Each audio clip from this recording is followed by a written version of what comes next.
Olá, meus irmãos e amigos, que bom a gente poder se reunir virtualmente, apesar disso, mas juntos louvarmos e adorarmos ao Senhor. Hoje, dia 22 de agosto de 2021, penúltimo domingo do mês, faço questão de pontuar a data para a gente ver como as coisas estão acontecendo, como o tempo está passando muito rápido. Mas, ao mesmo tempo, nós estamos enfrentando ou vivendo duas realidades muito distintas. Infelizmente, a Covid-19, com essa nova variante Delta, está assustando muitas regiões do Brasil. Aqui na capital fluminense, a gente vê que alguns dizem que está se tornando o epicentro nacional dessa nova variante, casos de contágio menos agressivo, porém preocupante. Por outro lado, a gente vê o avanço da imunização, não apenas no número de pessoas vacinadas, que é muito significativo, mas também a abrangência das pessoas em suas faixas etárias. Os primeiros foram os da terceira idade, os idosos, como também os profissionais da área de saúde, depois o pessoal da área da educação, e assim algumas categorias têm sido vacinadas, o que é muito importante.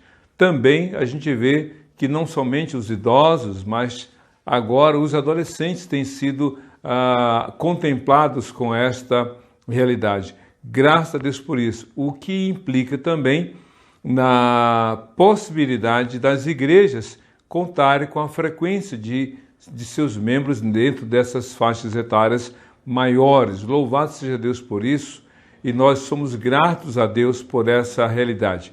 Em breve, quando estivermos com mais de 75% da população imunizada, aí entraremos naquilo que é chamado de imunidade coletiva. Esperamos que isso aconteça em breve, como já tem sido avisado que em breve estaremos livres das máscaras.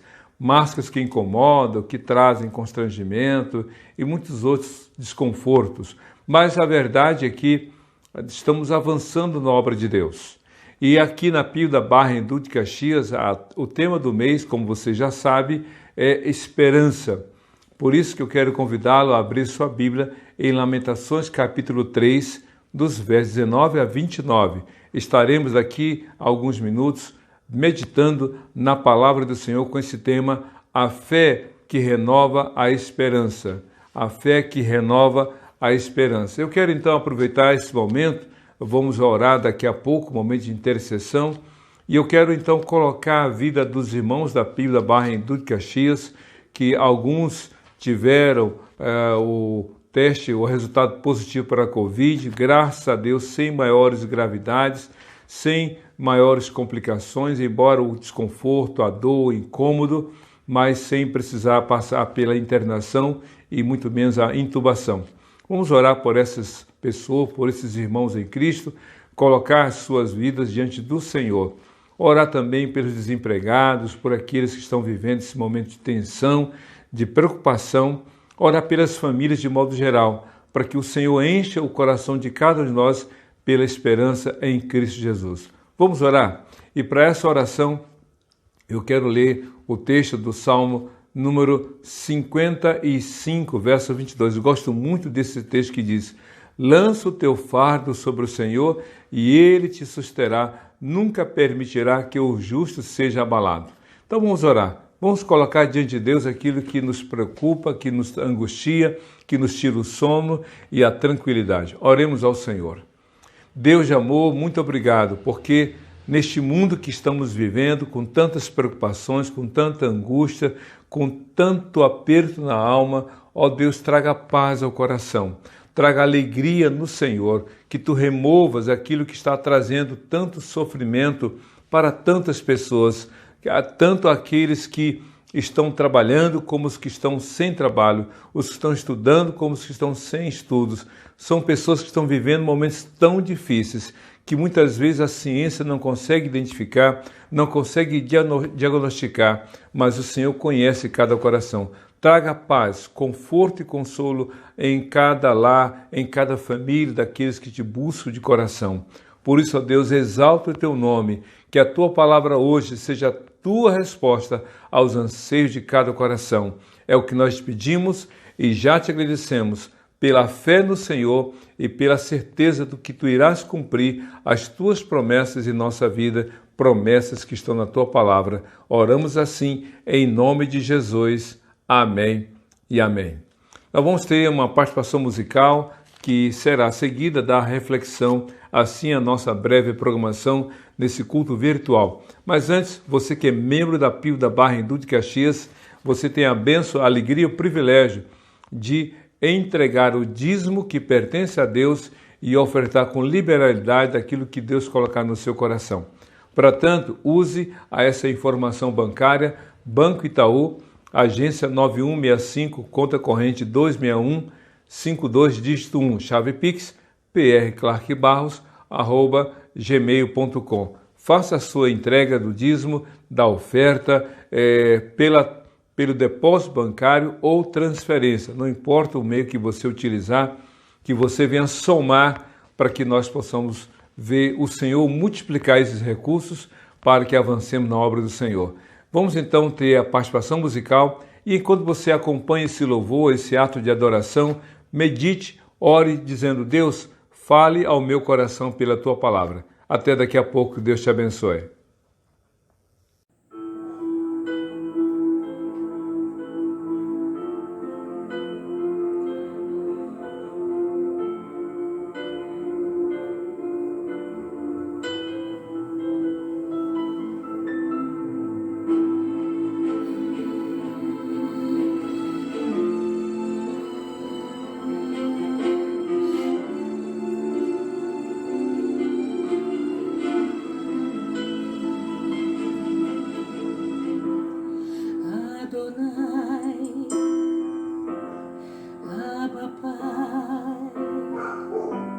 Seja feita a tua vontade,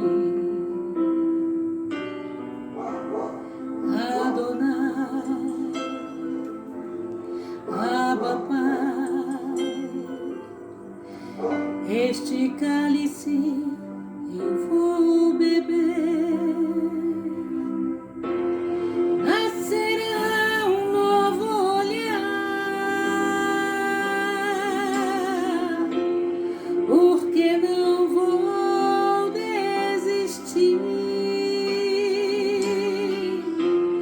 Quero ser fiel até o fim. Teu caminho vou seguir.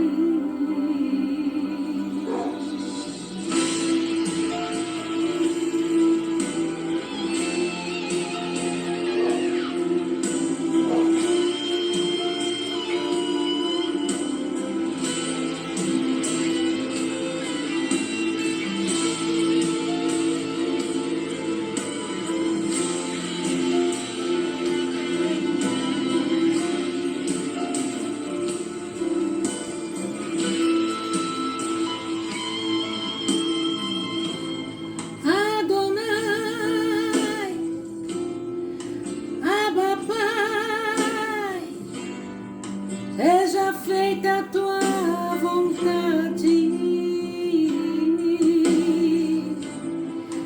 Adonai, Abba Pai, este cálice eu vou beber, eu vou beber, nascerá um novo olhar, porque não vou desistir.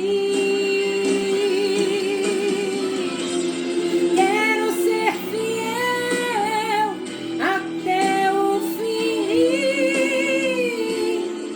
Teu caminho eu vou seguir.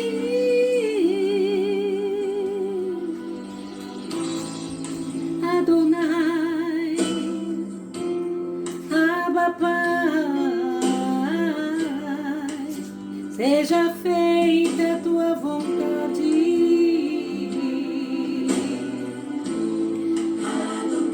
Adonai, este cálice eu vou beber, Adonai, Abba Pai, seja feita a tua vontade.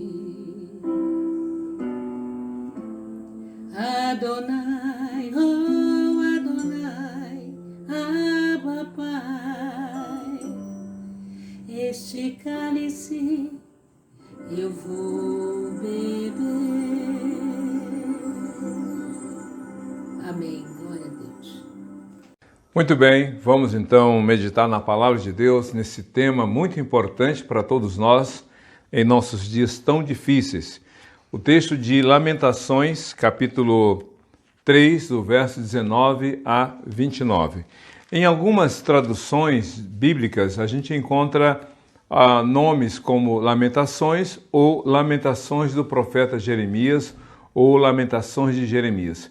Na verdade, esse livro, que tem apenas 5 capítulos, é um complemento, é uma parte outra do livro de Jeremias, escrito pelo mesmo profeta, que detalha algumas questões importantes sobre a vida dos hebreus no período do cerco babilônico e do início do cativeiro. Então, Lamentações capítulo 3, verso 19 a 29. Diz assim a palavra de Deus, ou melhor, a partir do verso 18. Por isso digo, meu esplendor já se foi, bem como tudo o que eu esperava do Senhor. Lembro da minha aflição e do meu delírio, da minha amargura e do meu pesar. Lembro-me bem disso tudo, e a minha alma desfalece dentro de mim. Todavia, lembro-me também do que pode me dar esperança.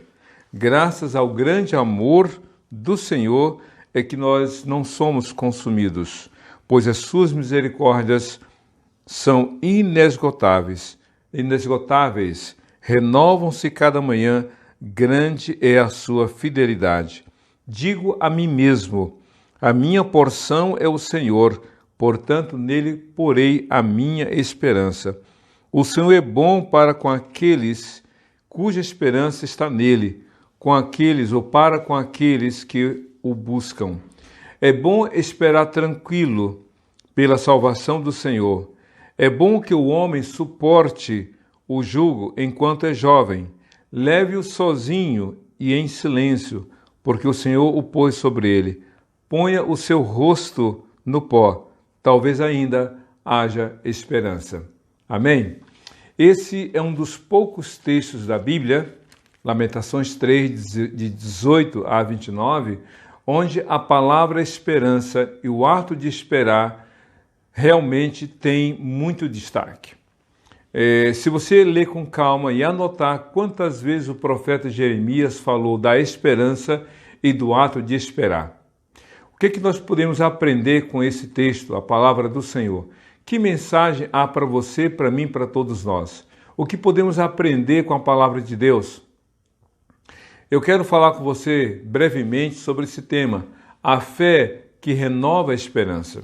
Uma coisa que a gente pode aprender nessa passagem bíblica é que a esperança é uma necessidade para todos nós. A esperança é, como já disse em outras ocasiões e repito, é como esse combustível que alimenta o desejo da vida, que motiva a existência do homem sobre a face da terra, de todas as pessoas. A esperança, portanto, é como esse ar que nós respiramos. Nós precisamos do ar para viver neste mundo, falando fisicamente, e nós temos necessidade de esperança como o sustento da alma. A pessoa que perdeu a esperança, perdeu a motivação da vida, e Deus não quer que você perca a esperança. Deus quer que, ao contrário, a sua esperança seja renovada. Aqui no verso 18 de Lamentações 3 diz assim: por isso digo, meu esplendor já se foi, bem como tudo que eu esperava do Senhor. Lamentações, ou melhor, o profeta Jeremias, nessa parte do livro, ele fala de algo como se a sua vida estivesse já sem motivos, sem perspectiva, sem razão. Na Bíblia a gente encontra alguns homens que, quando perderam a esperança, disseram: Senhor, já não há mais motivos para viver. O profeta Elias disse: Senhor, já não há mais razão para viver. Tira a minha vida, Senhor, não sou melhor do que os meus antepassados. Jonas também, diante de um outro momento, um outro contexto, disse: Senhor, tira, mata-me, Senhor, não quero mais viver. Realmente, quando a pessoa perde a esperança, perde a motivação para a vida. E os profetas Jeremias, no capítulo 3 de Lamentações, no verso 18, diz: olha, tudo que eu esperava do Senhor já aconteceu. Já não há mais realmente o que esperar do Senhor. Talvez você, diante da pandemia, da Covid, diante de casos tão dramáticos que você tem enfrentado há mais de um ano, porque já estamos há quase 2 anos de pandemia, talvez você diga: olha, não tenho mais razão para viver. Calma, não desista. Calma, não se desespere. Calma, não pense que nada mais pode ser feito. O profeta Jeremias foi verdadeiro e sincero quando disse: tudo o que esperava do Senhor já aconteceu, não espero mais nada. Ele foi sincero, ele abriu o coração dele para o Senhor, como Deus quer que você hoje, nessa data, 22 de agosto de 2021, você diga: Senhor, já estou cansado, desmotivado, já não sei mais o que fazer, já não sei mais o que esperar. Isso, fale para Deus, mas não saia dessa comunhão com Deus. Espere Deus falar ao coração, ao seu coração, pela palavra dele. Jeremias falou realmente como ele se sentia, como ele estava se vendo, mas ao mesmo tempo ele fez uma atitude, ele tomou uma atitude muito interessante. O que a gente pode aprender aqui? Essa fé que renova a esperança. A esperança dele já quase se esgotando, mas em contrapartida, ele ora a Deus, fala do seu sentimento, fala do seu momento, mas ele diz algo muito interessante que a gente pode entender, que esta fé que renova a esperança vem com base na ação de Deus. A fé que renova a esperança. Porque a esperança que alguém já está perdendo, que já perdeu, como é que vai renovar? Porque às vezes nós ficamos desacreditados de outras pessoas. Às vezes nós olhamos para a conta bancária e não tem mais nada lá. Às vezes as forças se esvaem, a capacidade de pensar algo novo também já se esgotou. Então onde ter esperança, ou o que vai renovar a esperança? O profeta Jeremias deixou muito claro que essa esperança seria renovada pela fé dele no agir de Deus. Veja só o que ele fala aqui no verso 19, versículo 20. Lembro-me bem disso tudo, e a minha alma desfalece dentro de mim. Versículo 20. Todavia, lembro-me também do que pode me dar esperança. O que poderia renovar a esperança desse profeta tão desalentado, tão se sentindo sem força, sem capacidade de persistir e de continuar na sua vida com Deus?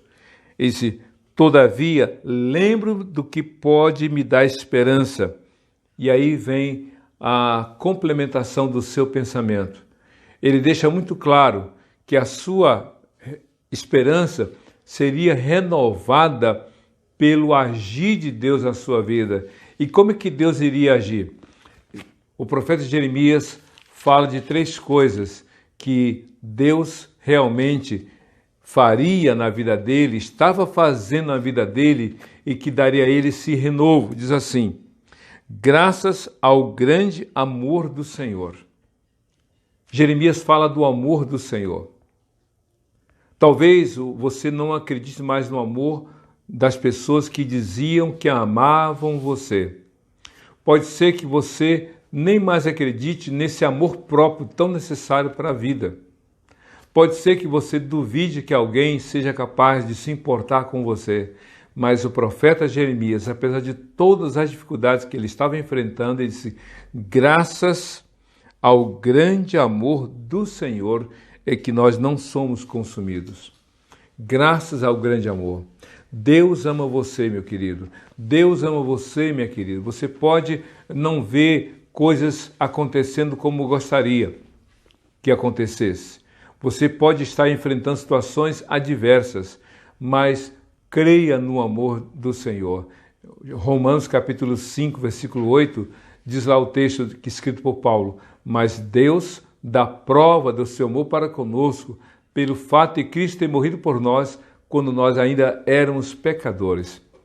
E aí, em outro texto, no capítulo ainda de Romanos, no livro de Romanos, capítulo 8, ele diz a partir do verso 37 até 39, resumindo: porque estou certo que nem altura, nem profundidade, nem qualquer outra criatura, nada, nem espada, nem fome, nem nudez, nem perseguição, nada poderá nos separar do amor de Deus por nós em Cristo Jesus. Paulo enfrentou tudo, mas ele não realmente desistiu de crer no amor do Senhor. Ele enfrentou coisas tão difíceis, mas ele creu no amor de Deus na sua vida, dizendo: nada é maior do que o amor de Deus por mim em Cristo Jesus. E ele incluiu seus leitores ao dizer: graças que esse amor, ou nada é maior do que o amor de Deus por todos nós.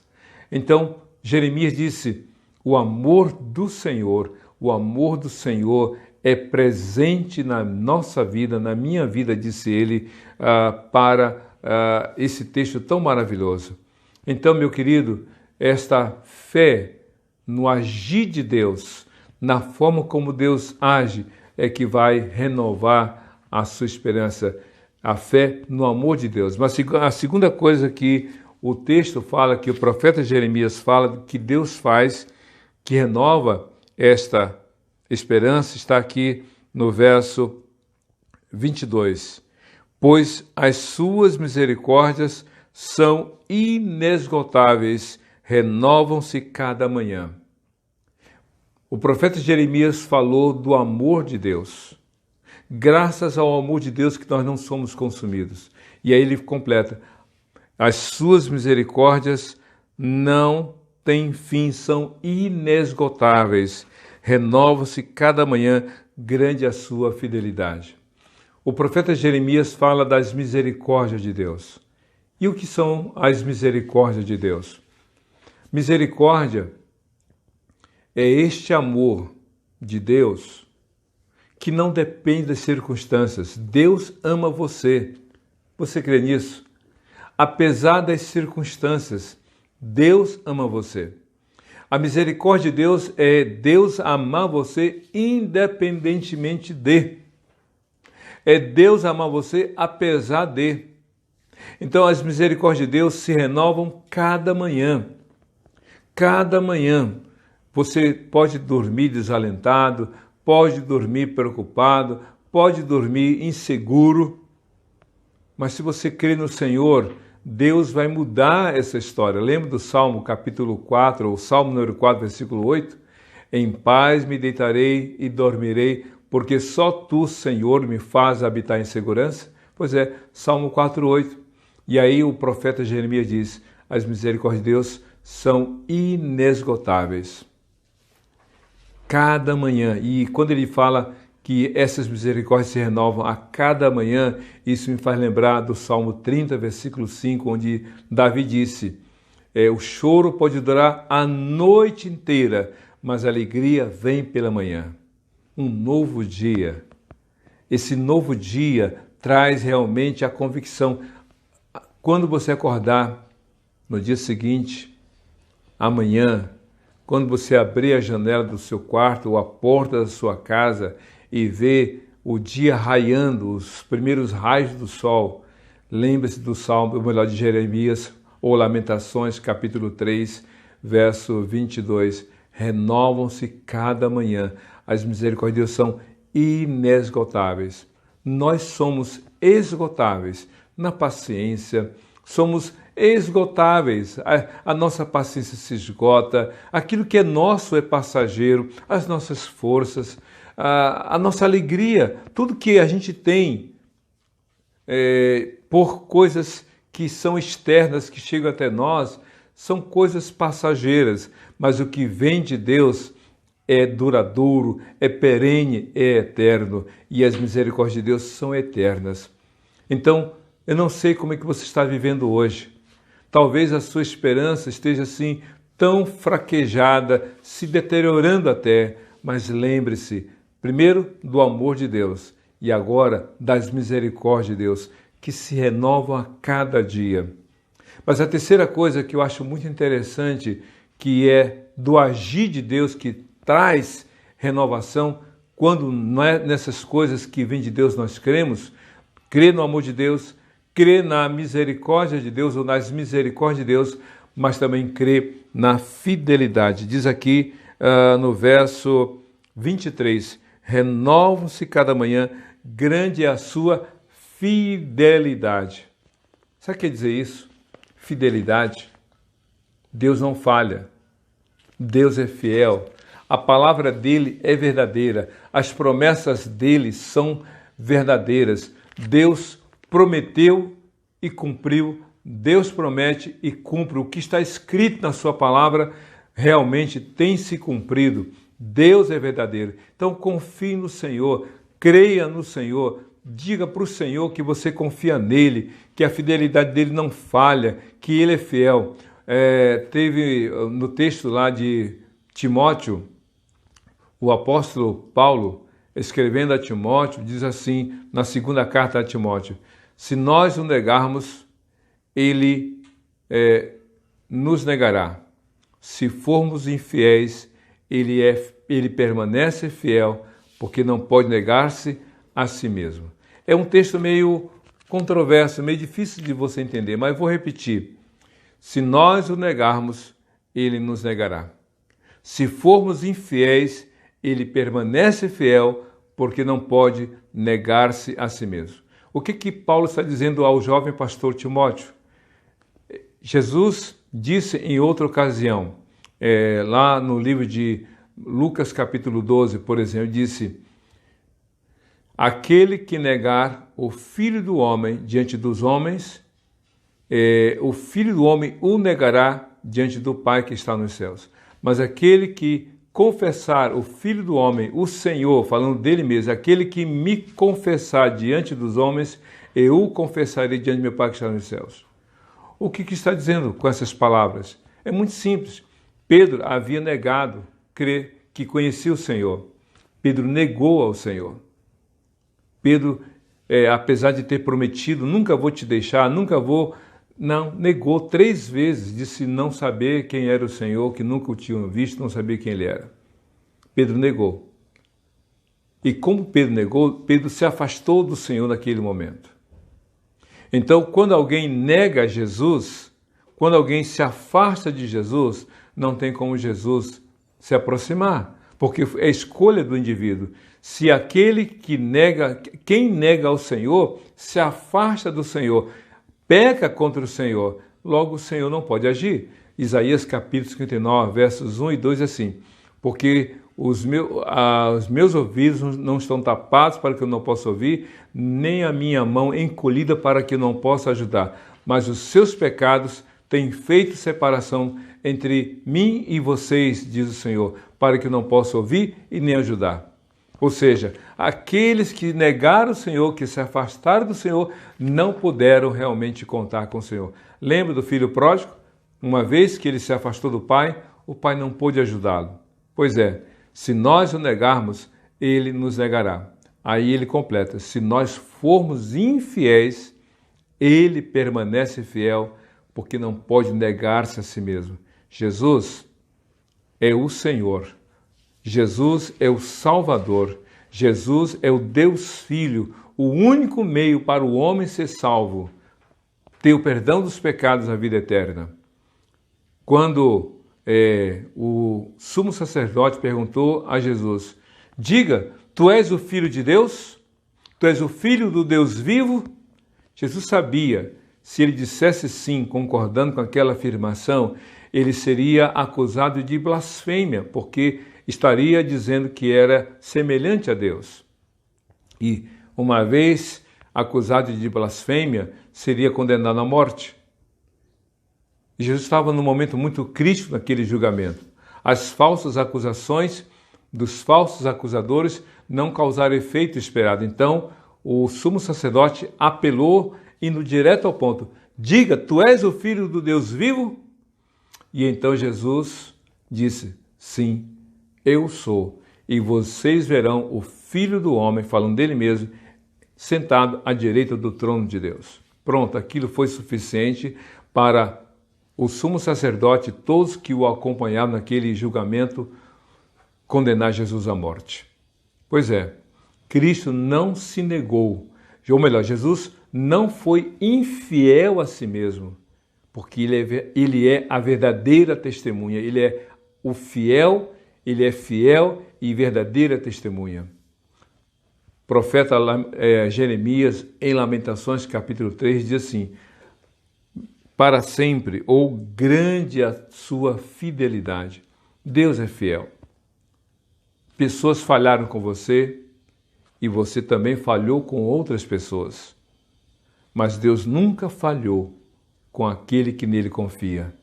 Coloque a sua fé no Senhor, no seu amor, nas suas misericórdias, na sua fidelidade, e você vai ver a sua esperança realmente ser renovada.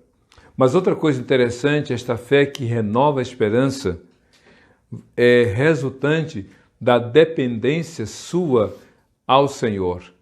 Essa fé que renova a esperança é pela total dependência sua do Senhor. Veja só, em Lamentações, capítulo 3, no verso 25, ou melhor, 24, diz assim: digo a mim mesmo, a minha porção é o Senhor, portanto, porei nele a minha esperança. Veja só o texto, verso 24 de Lamentações 3. Digo a mim mesmo, é como se ele estivesse diante do espelho falando para si mesmo. Digo a mim mesmo, a minha porção é o Senhor, portanto nele porém a minha esperança. A palavra porção aqui precisa ser compreendida no seu significado original para entendermos o peso dessas palavras. A palavra porção na língua portuguesa tem, digamos assim, dois significados dependendo da região. Lá no Nordeste, eu nasci em São Luís do Maranhão, fui criado em Teresina, Piauí, e lá em Teresina é comum, talvez, não sei se hoje, mas antigamente, na minha adolescência e infância, era comum as pessoas falarem assim, usando a palavra porção com dois sentidos diferentes. Fulano, me dá uma porção desse arroz? Ou seja, me dá um pouco desse arroz? Então, porção pode se tornar, ou pode dar o sentido de fragmento, de uma pequena parte. Me dá uma porção desse alimento, um pouco ou um pedaço pequeno. Mas, por outro lado, porção pode ter um significado totalmente oposto. Olha, tinha uma porção de gente, ou seja, tinha uma multidão de pessoas. Então, quando alguém diz, olha, tinha uma porção de carros na rua, ou seja, muitos. Então, porção, dependendo do contexto, pode significar algo pouco ou em muita quantidade. Só que aqui, em Lamentações 3, verso 24, a palavra porção não se aplica a algo em pouca quantidade ou um fragmento e nem em grande quantidade ou multidão. A palavra porção aqui tem outro sentido. E qual é outro sentido?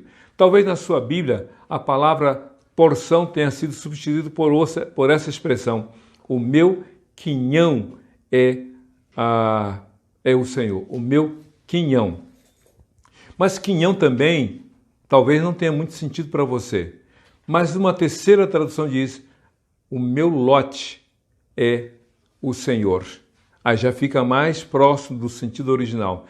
Ou então, diz lá em uma quarta, quinta tradução: a minha herança é o Senhor. E aí, quando você associa a palavra lote e herança, você vai ver que o profeta Jeremias está dizendo o seguinte: o meu pedaço de terra é o Senhor. Talvez um terreno no qual você está construindo a sua casa, ou uma herança, um imóvel deixado pelos seus entes queridos que já partiram, você sabe o valor de um terreno. Só que para o profeta Jeremias, o sentido de lote como herança é algo muito mais profundo e significativo. Os hebreus, quando saíram do Egito e avançavam para herdar a terra prometida, a Bíblia diz que, amando do Senhor, aquela faixa de terra foi dividida entre as 12 tribos de Israel.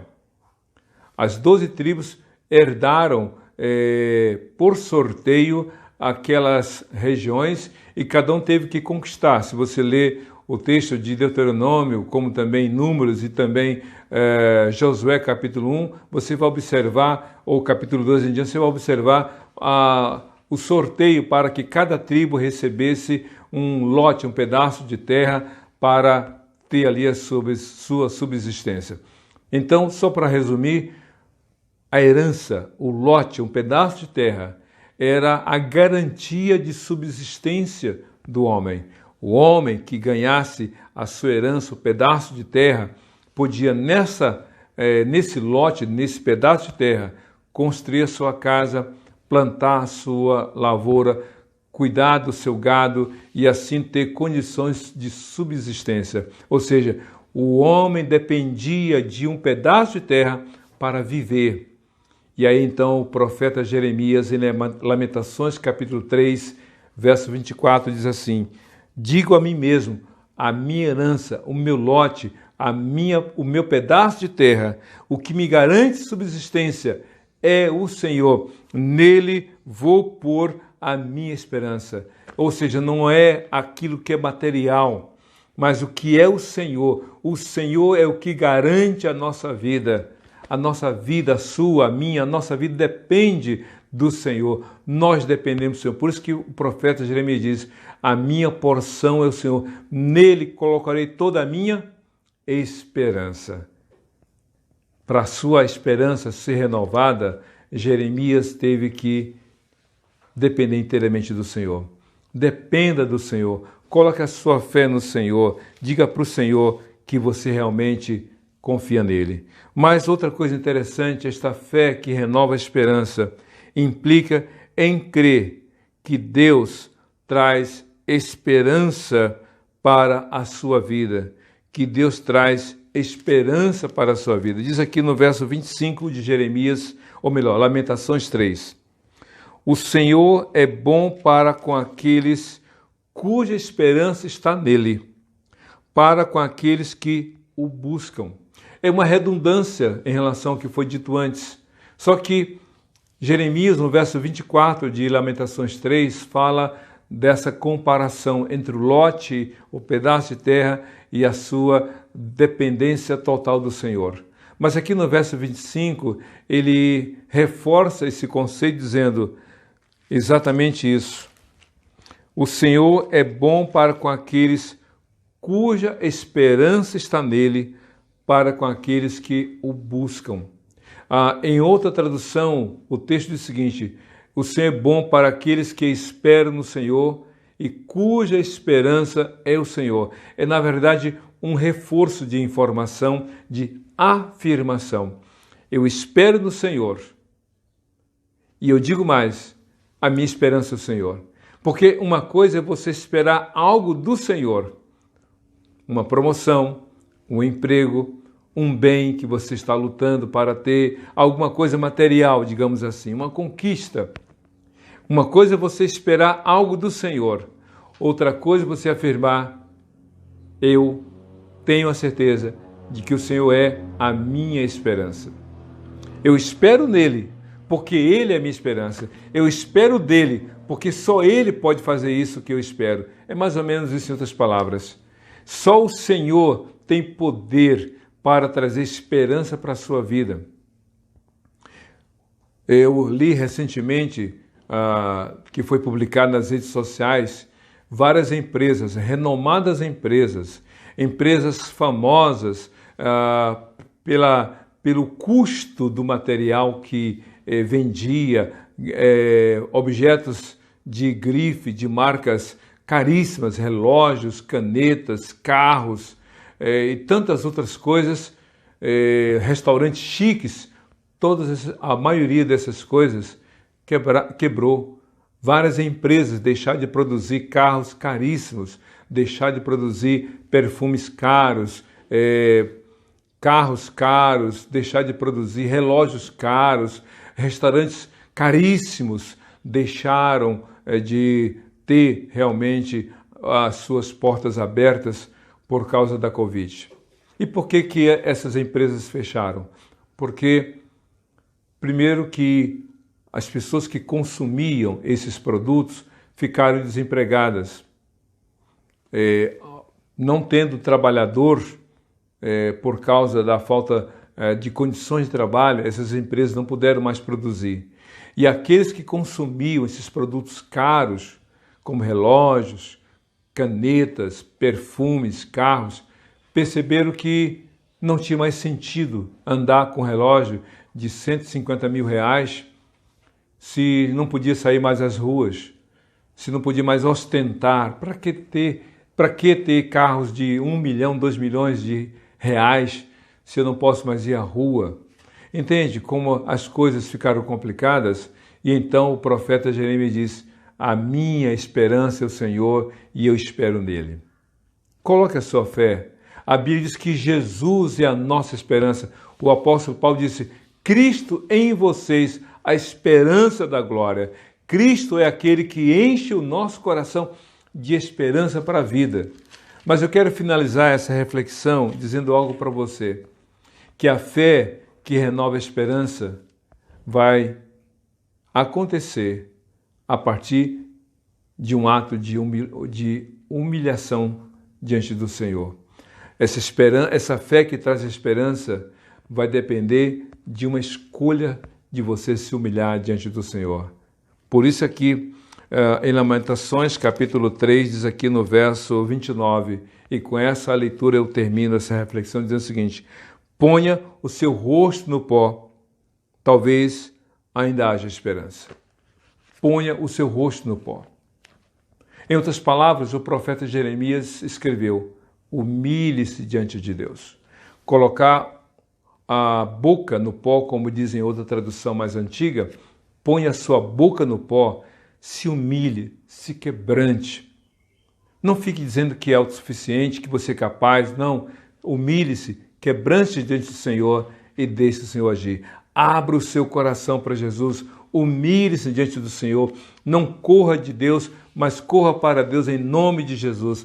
Abra o seu coração para Jesus, porque Jesus é aquele único que tem poder para encher o nosso coração de esperança para a vida eterna. Vamos orar? Feche seus olhos, curve a sua cabeça e diga assim: Deus, muito obrigado por esse dia, por esta palavra, que eu decida colocar a minha esperança no Senhor a partir da minha fé em Jesus. Perdoa os meus pecados, remova da minha vida toda a dureza de coração, toda a incredulidade, que eu viva com essa esperança no meu coração, em nome de Jesus, para a glória do Senhor. Eu oro agora em nome de Jesus. Amém e amém. Que Deus te abençoe, que você seja feliz em nome de Jesus, hoje para todo sempre. Amém e amém.